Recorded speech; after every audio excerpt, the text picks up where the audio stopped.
항상 부모님들이 궁금해 하시는 게 성장 호르몬을 했을 때 100% 크느냐에 대한 부분인데, 사실 이 성장 호르몬을 가장 정확하게 검증하는 거는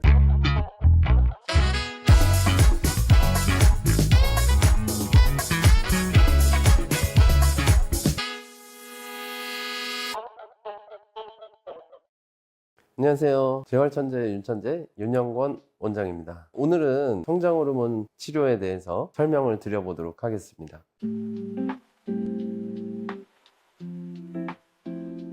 성장 호르몬 치료는 성장 호르몬을 화학적으로 재합성해서 호르몬을 직접 투여해주는 방식의 치료가 되겠습니다. 사실 성장 호르몬 치료라는 것이 반드시 해야 되는 환자분이 존재하는 것은 아닙니다. 왜냐하면 너무나 저신장이어서 약 3%일 미만으로 저신장증이 있거나 아니면 성장 호르몬이 실제로 부족한 환자 그룹, 이런 그룹은 급여라는 보험 항목 안에 들어와 있는 카테고리로 편입이 되게 되고요. 그렇지만 오늘 말씀드리는 대부분의 성장 호르몬 치료는 그런 병적인 저신장증이 아님에도 조금 더 키를 크고자 하시는 그런 환자군에 대해서 말씀을 드리도록 하겠습니다.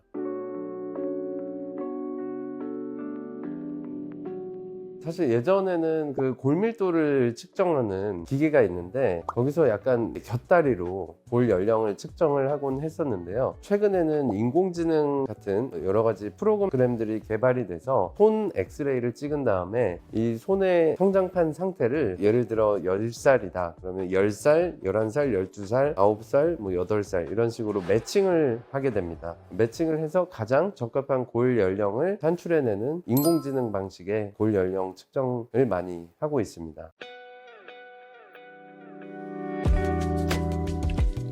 제 개인적인 의견은 성장판 검사를 한번 체크를 해보고 성장 상태를 평가하기에는 2차 성징이 나타나기 전, 즉 남자 아이들 같은 경우는 고환 사이즈가 성장을 한다든지 변성기가 온다든지 아니면 몽정이 시작된다든지 이런 것들을 2차 성징의 스타트로 보거든요. 여자아이들 같은 경우는 이제 초경이라든지 가슴의 어떤 몽울 같은 것들을 평가를 하게 되는데, 이런 2차 성징이 시작되기 전이 저는 가장 좋은 시기가 아닐까 생각을 합니다.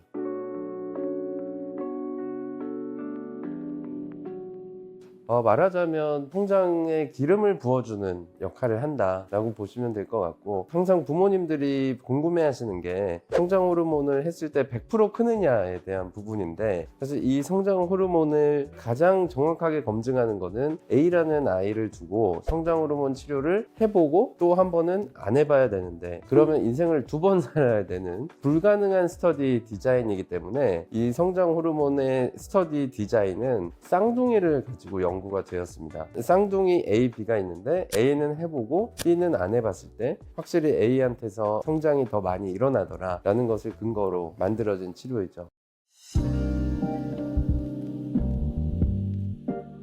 성장 호르몬의 용량은 대부분 체중에 비례해서 들어가게 되고요. 그래서 사실 나이가 어리다고 해서 무조건 용량이 적어지는 것은 아니고 체중에 비례해서 들어가게 됩니다. 그래서 대체로는 조금 더 늦게 시작할수록 더 많은 용량을 투여해야 하고요. 프로토콜은 사실 의사 선생님들마다 조금씩 다른데 저는 주로 일주일에 하루를 쉬는 방식으로 주 6회 정도의 주사를 하고 있습니다. 물론 성장이 완전히 멈추지 않았다면 골 연령 기준으로 16세 정도까지 고려를 해볼 수 있게 되겠고요. 만약에 성장판이 다쳤다 그러면 아무리 성장 호르몬을 투여를 해도 효과를 볼 수 없기 때문에 성장판이 다치기 전이라고 얘기할 수 있겠습니다.